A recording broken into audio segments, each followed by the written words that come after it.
Hola iglesia, ¿cómo están? Dios les bendiga, querida y amada iglesia de Panguipulli.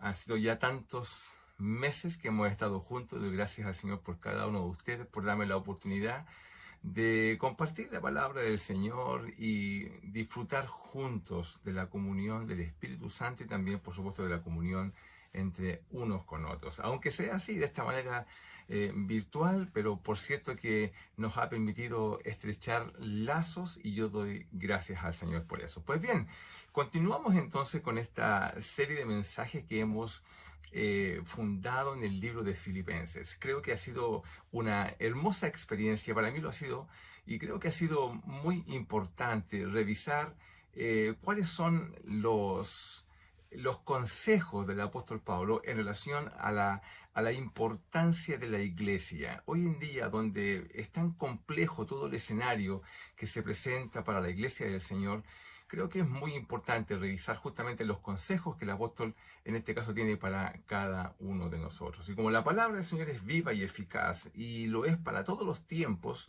particularmente para los tiempos que estamos viviendo hoy día, tiempos de incertidumbre, tiempos complejos, y la palabra del Señor se hace viva en medio de nosotros y nos da consejos para seguir adelante. Amén. Pues bien, comportamientos dignos de una iglesia. Y hoy día quiero hablar con ustedes respecto de una iglesia con fundamento estable. Qué importante es tener una iglesia estable, una iglesia que tenga estabilidad espiritual. Creo que esto es muy significativo, particularmente como señalaba para los tiempos que estamos viviendo. Hemos estado hablando sobre la estabilidad de las iglesias y también hemos estado hablando, como lo hicimos hace un par de semanas, respecto de la estabilidad de las relaciones interpersonales, que por cierto ayudan de manera importante a la salud de las congregaciones. Cuando una iglesia, decíamos, goza de buenas relaciones y cualquier situación que ponga en riesgo esa situación es atendida con prontitud, con sabiduría, con madurez espiritual, esa iglesia tiene estabilidad en ese ámbito específico. En la porción que vamos a leer hoy día, vamos a sumar un nuevo elemento que el apóstol Pablo nos presenta respecto de la firmeza de una congregación. Y estos elementos se refieren a el gozo del Espíritu, mire qué interesante, en la gentileza de las relaciones, ya vamos a ver con detalle lo que significa esto, y por cierto, la certeza de la presencia del Señor en medio de nosotros. Vamos a leer entonces en el libro de Filipenses, capítulo 4, en el versículo 4 y 5. Dice, regocijaos en el Señor siempre. Otra vez digo, regocijaos. Sé que es un texto que han leído muchas veces y a mí me bendice tanto leer siempre esta porción de la Escritura. Y luego dice, vuestra gentileza sea conocida por todos los hombres, el Señor está cerca. Bien, una iglesia con fundamento estable es una iglesia que en primer lugar mantiene un espíritu de gozo, frente al Señor. ¿Ah? El texto dice, regocijaos en el Señor siempre. Otra vez digo, regocijaos. ¿Sí? La importancia del gozo. Miren, el gozo es esencial para la estabilidad espiritual de una iglesia. Es absolutamente fundamental el gozo en el espíritu. Ahora, si consideramos el gozo como una emoción o como un sentimiento humano, entonces la petición del apóstol Pablo que acabamos de leer nos parece simplemente incomprensible. ¿Mm? El gozo es la confianza de que Dios controla absolutamente todo y todo lo controla para el bien del creyente y también, por cierto, para la gloria del Señor. Aun cuando a nosotros no nos parezca así, nos parezca incomprensible, es decir, es la convicción profunda interna del corazón de que Dios todo lo hace para bien, porque Él tiene pensamientos de bien para nosotros. Ahora, el gozo puede ponerse en una fuente equivocada, ¿ah? Porque como es una confianza, nosotros los creyentes y las personas en general tendemos a poner nuestra confianza en un montón de situaciones, pero no exactamente en Dios. El mundo, por ejemplo, ofrece un contexto de confianza, pero es para nosotros difícil fundar nuestra confianza justamente en ese gozo, en ese mundo. Poner confianza, poner, por tanto, nuestro reposo del espíritu, ponerlo en las cosas del mundo, simplemente nos va a llevar a la frustración. ¿Sí? Porque tenemos motivos. Si el mundo es la fuente del gozo, tú y yo tenemos motivos para vivir en pesar y en pesadumbre, sombríamente. Porque si algo nos parecía estable el mundo hace un tiempo atrás, ya estos últimos 2 años, todo concepto de estabilidad se derrumbó. Tú ves hoy día lo que pasa, ¿no? Una situación que pasa tan lejanamente a nuestro país tiene impacto directo justamente en nuestra economía y en la economía del mundo en general. Y esto demuestra la fragilidad completa de todo el sistema.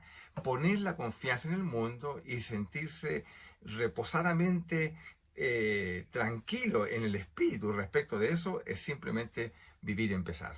Ahora, también podemos poner nuestra confianza en las personas. Y la verdad es que no nos va a ir mejor, ¿sí? Porque el apóstol Pablo nos muestra, ¿cierto?, que las fuentes de gozo pueden ser muchas y variadas, pero por cierto son equivocadas. Como te señalaba, ya sea que pongamos nuestra confianza en el mundo o pongamos también la confianza en las personas. Las personas pueden constituir una fuente de confianza, pero ciertamente las personas nos van a, a decepcionar, las personas nos van, y por cierto, van a producir frustraciones en nosotros, y esto es parte de la vida. Y yo creo que esto es importante de que tú y yo podamos reflexionar y poner las cosas en su contexto, porque por cierto que el gozo en la fuente equivocada nos va a traer simplemente eso, falta de gozo, falta de reposo del espíritu en las cosas del Señor. Por eso que el apóstol Pablo dice, gozaos, y dice, en el Señor, ¿ok? He aquí la fuente de gozo de una hija o de un hijo o del Señor. Dios es la fuente misma del gozo del creyente. Aquí está el principio de la estabilidad espiritual de un creyente. Tú y yo, como hijos del Señor, si pretendemos tener estabilidad espiritual en nuestra vida como creyentes, nuestra fuente de gozo debe ser el Señor. Ahora, ¿por qué razón hay tantos creyentes que de manera evidente muestran con sus vidas que no hay gozo en ellos? Esta es una pregunta, yo creo, muy importante que tú y yo creo que es pertinente que nos hagamos en este momento. ¿Por qué hay tantos creyentes que de manera evidente, constatable, yo lo veo todo el tiempo, son personas que se autocomprenden creyentes, hablan como creyentes, tienen comportamientos de creyentes, pero sus vidas muestran de manera evidente que ellos no tienen gozo, reposo espiritual, no hay estabilidad en ellos respecto de Dios? Bueno, la razón es que no pueden tener gozo en el Señor si tienen una idea equivocada de quién es Dios. Es tener un concepto incorrecto de Dios. Pablo dice, regocijémonos en el Señor. Y la única manera de que tú y yo podamos tener reposo espiritual, gozo interno, de vivir la vida como creyente, es si tenemos un concepto correcto de quién es la persona de Dios. Si no lo tenemos, nuestra vida va a fluctuar permanentemente en conceptos de ambigüedad y por tanto vamos a perder el gozo. Porque si el mundo se desestabiliza, si los sistemas del mundo, los mercados, etcétera, se quiebran, perdemos el gozo, perdemos el reposo espiritual profundo que el Señor nos da con su espíritu. Si el quiebre de una relación emocional tiene el poder de destruir nuestras vidas, entonces, ¿qué concepto tenemos de Dios? Son preguntas que creo que son interesantes que podamos hacer, ¿no? Porque aquí viene entonces Bueno, si tenemos, como le decía, un concepto equivocado, nuestro reposo espiritual va a estar puesto sobre fuentes equivocadas. Mira, si nuestro gozo, por ejemplo, está supeditado a la salud, al bienestar económico, al sentirse acompañado, al sentirse valorado por las personas, entonces cuando estas cosas no estén presentes, la pregunta es, ¿perdemos el gozo del Señor? ¿Perdemos el reposo y la estabilidad interna del espíritu cuando estas cosas no están? Si Jesús hubiese fundado el gozo en la aceptación de las personas a su mensaje, a la posibilidad de tener una vivienda simplemente, o a estar siempre acompañado y aplaudido respecto de las enseñanzas que él impartía, entonces, si eso hubiese sido así, Jesús tenía motivos suficientes para perder el gozo en todo momento.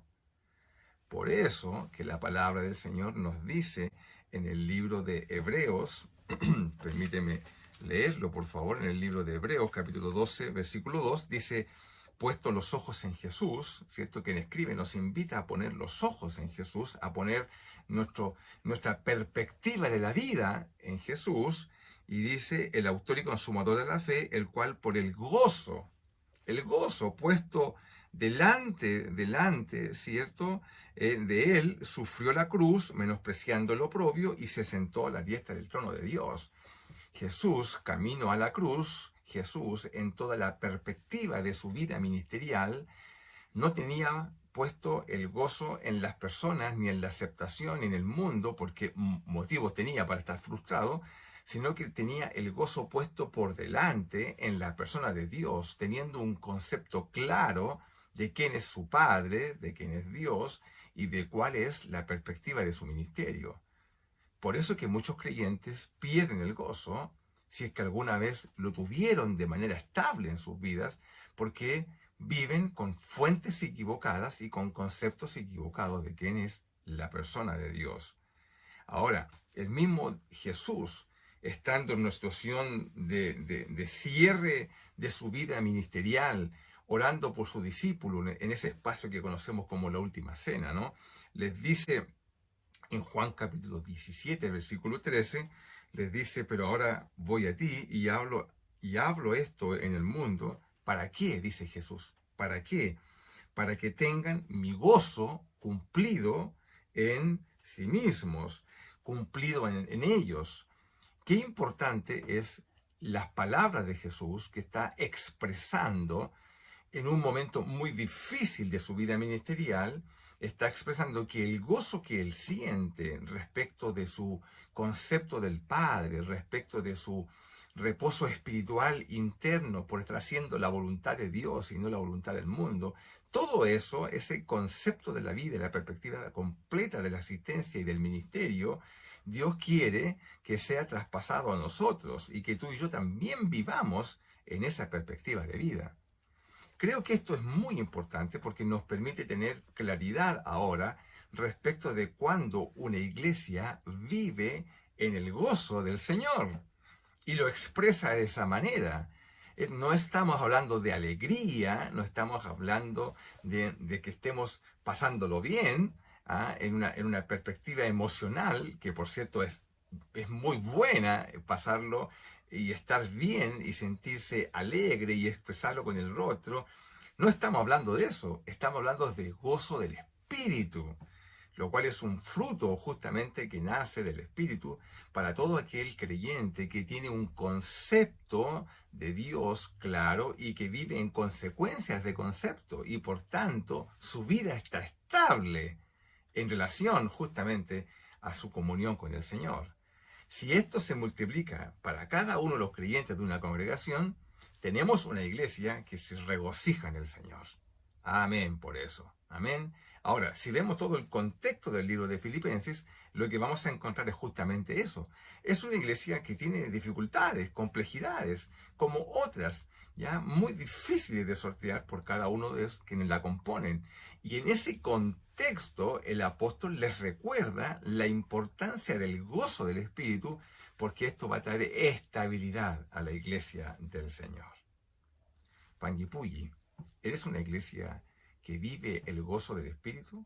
Panguipulli, ¿eres una iglesia que vive y tiene un concepto de Dios que te permite tener una perspectiva completa de la vida y descansar tu vida, tu ministerio, tu familia, tus negocios, tus proyectos, etcétera, tu vida académica, descansarla en el Señor y tener reposo interno de que estás con el Señor y que Él tiene cuidado de ti?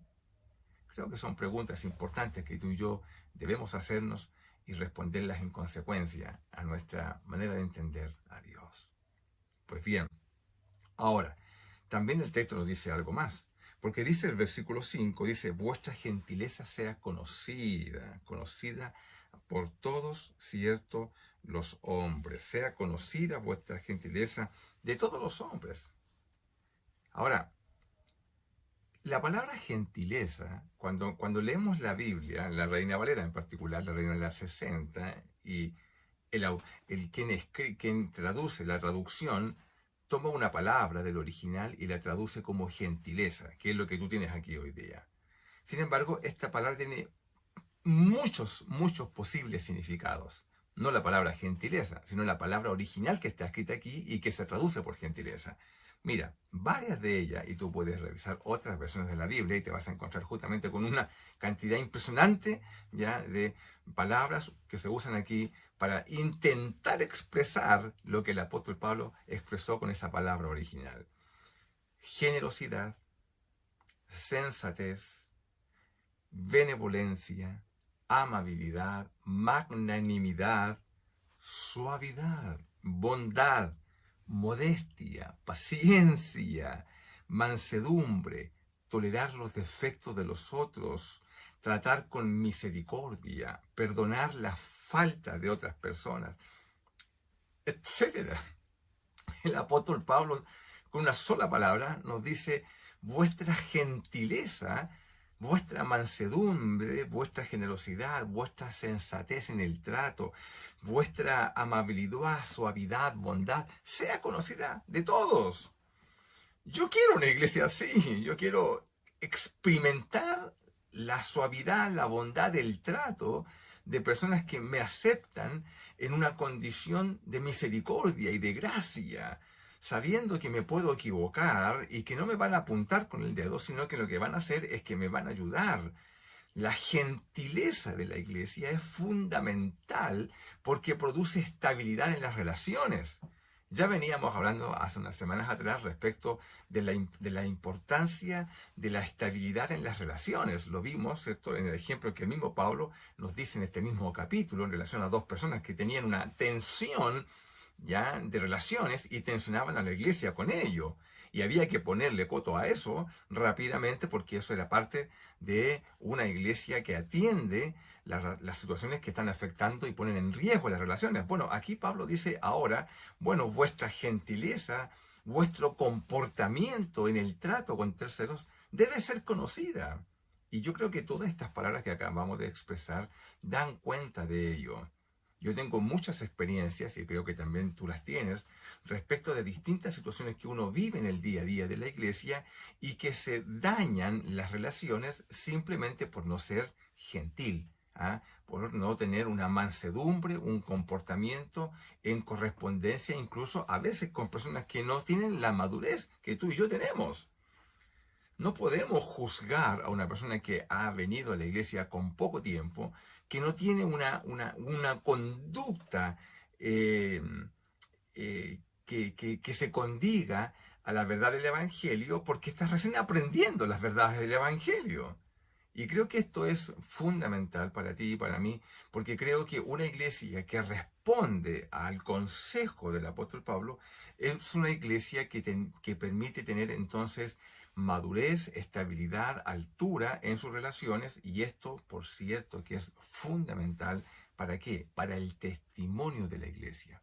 Por eso que el apóstol Pablo dice, vuestra gentileza será conocida de todos los hombres, de todas las personas, que las personas puedan dar fe de que en esa iglesia hay gentileza en el trato, y es la manera como se tratan las personas. Hace unos días atrás estábamos, el domingo recién pasado estaba en la iglesia y llegó una persona que siempre viene a pedir cosas a la iglesia, siempre se acerca y yo siempre le doy, siempre, porque la Biblia dice al que pide, dale. Y yo le doy. Y algunos hermanos me resisten y yo digo, no, no, tenemos que bendecir, pero bueno, es que a lo mejor yo, mire, haz el bien mientras lo puedas hacer. Y recibí a esta persona y bueno, me puse a conversar un poquito con él porque no conversan con él las personas en general. Entonces se acercó y me dijo algo, me dijo, pastor, llorando, hablo de un hombre de 50 y algo, 52 años aproximadamente, y me dice, pastor, hoy día estoy de cumpleaños. Nunca en la vida me ha encantado el cumpleaños feliz. Era un hombre en situación de calle, yo lo abracé, conversamos, etc. No estoy mostrando algo distinto de lo que creo, estoy simplemente mostrando gentileza, suavidad, justamente con aquellos que, según nuestros conceptos, no lo merecen. Eso es gracia, gracia en el trato, gracia en la bondad, para expresarlo, y es la manera de predicar, sin hablar necesariamente del Evangelio. Creo que esto es absolutamente fundamental hoy en día en la Iglesia del Señor. Muchas personas se preocupan porque piensan que no tienen las habilidades teológicas, el manejo bíblico para compartir el Evangelio del Señor y se sustraen de la posibilidad de compartirlo porque sostienen lo que acabo de señalar. Sin embargo, a través de la gentileza, de la manera del trato, tú y yo estamos predicando del Señor. Porque, como dice el apóstol Pablo, vuestra gentileza sea conocida por todos. Es decir, vamos a hablar de Jesús a través de actos, de acciones que dan cuenta de cómo Dios trataría, justamente Jesús, cómo nos trataría a las personas. Hermano, qué importante, ¿eh? ¿Cómo hemos ya caminado por dos conceptos hoy día?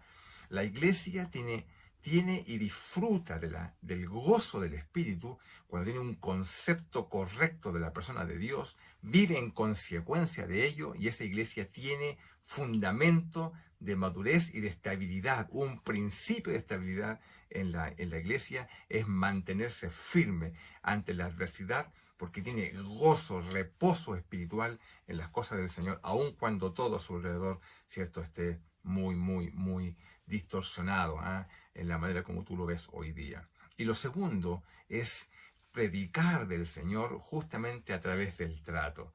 En fin, pero queda algo más, porque el texto dice en el versículo 5, el Señor está cerca. Y cuando el apóstol Pablo está hablando de cerca, el texto no habla de la cercanía en cuanto a la segunda venida del Señor, sino que lo que está hablando, ya que en principio, además, si estuviese hablando de eso, ya sería consolador, porque créeme que yo siempre oro al Padre, porque digo, Señor, ven, como la iglesia dice, ¿cierto? Ven, Señor, necesitamos tanto ya una intervención gloriosa de nuestro Señor. Si aún eso ya es consolador por sí mismo, pero el apóstol Pablo no está hablando de eso. Dice, él está hablando en términos de la cercanía de Dios en cuanto a su presencia. Una iglesia con fundamento estable es aquella que tiene certeza de la proximidad de Dios en el día a día. Es decir, tú sabes que Dios está contigo y está cerca. Él no está lejos, Él está con nosotros, en medio de nosotros, y si bien está en nosotros, el mismo apóstol Pablo, el mismo apóstol Juan en su carta nos habla justamente de estas tres componentes. El Señor está en nosotros, como tú bien y yo bien lo sabemos, pero también el Señor está en medio de la iglesia, está cerca, es próximo. Dios es próximo a nosotros. Qué importante tener certeza de esto en la vida espiritual. Y cuando la iglesia del Señor vive en consecuencia a la certeza de que Dios está cerca siempre de ellos y que Dios no los ha abandonado y está con nosotros, esa iglesia goza de estabilidad espiritual. Por eso que cuando Jesús dijo, he aquí estaré con vosotros todos los días hasta el fin del mundo, bueno, la iglesia debe tener certeza absoluta de que Dios está con nosotros todos los días, todos los días, todos los días de la vida. El Señor está próximo a nosotros. Todo esto nos debe llevar a reflexionar, nos debe llevar a sentir, ¿cierto?, en nuestro ser interior profundo, no en la emoción, porque la emoción, ¿qué es lo que nos dice? Que Dios no está presente muchas veces en nuestras vidas. Es lo que le pasó a Jesús cuando llegó a la tumba de Lázaro. ¿Qué le dijo Marta? Y después que lo refrendó también María, ¿no? ¿Qué le dijeron? Señor, si tú hubieses estado aquí, si tú fueses presente, próximo a nuestras necesidades, mi hermano no habría muerto. Es lo que le señalan y es también lo que nosotros decimos muchas veces. Porque el Señor nos abandonó, sentimos como que Dios no está con nosotros. Bueno, el gozo del Espíritu profundo, la convicción interna del corazón, nos dice qué cosa, que Dios está presente aún en los momentos más complejos de la vida. Vienen tiempos difíciles para ti y para mí. La iglesia del Señor vive tiempos difíciles. Y este es el tiempo en el cual tú y yo tenemos que tener certeza total de que Dios está con nosotros. Su palabra lo dice, Jesús lo dijo, he aquí, estaré con vosotros. Y el Señor no miente, Él está próximo para todo aquel que tiene esa certeza en su corazón y vive, por tanto, en consecuencia a ello. En fin, lamentablemente, las iglesias sufren de mucha inestabilidad hoy en día. Yo tengo por la manera en la cual yo me vinculo en mis redes de ministerios, yo observo esto permanentemente. Hay una inestabilidad espiritual y se evidencia en el día a día de la iglesia, se evidencia en su inestabilidad, se evidencia en su poca relevancia como comunidad de fe. No solamente en el contexto denominacional, sino que en el contexto social, en el contexto comunitario. Todo parece afectarla a la iglesia al punto de que pierde, como señalaba, su relevancia como comunidad de fe. ¿Será así con nosotros? ¿Será así con la iglesia que yo represento? ¿Será ustedes, amados, amadas de Panguipulli? Bueno, si a pesar de todo lo que nos rodea como iglesia, nosotros ponemos nuestro fundamento en el Señor, bueno, tu gozo no será alterado porque tu paz interior, lo que trae estabilidad, está inconmovible en el Señor. Y no solamente eso, sino que podrás dar testimonio a través de terceros de que vives en consecuencia a ello, y esto se traduce en algo básico, se traduce en la gentileza del trato, cómo la iglesia se conduce con los terceros. Ahora, todo esto, si además se mantiene en la iglesia la certeza de la presencia de Dios en medio de nosotros, tal iglesia gozará de estabilidad. Tal iglesia será relevante en su contexto porque será de testimonio para todas las personas, como es el apóstol Pablo, para todos los hombres. Todo esto es consejo de Dios para ti y para mí. La iglesia hoy en día vive momentos de complejidad y es absolutamente fundamental que la iglesia revise el fundamento de su gozo, revise el fundamento de sus relaciones, revise el fundamento de sus certezas. Y cuando la pone en Dios, tal iglesia vivirá en estabilidad. Oremos.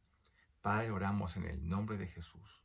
Entregamos esta palabra para bendición, para crecimiento, Señor, de la iglesia del Señor. Te bendecimos, Padre, en el nombre de Jesús. Amén. Que tengan un excelente día. Bendiciones.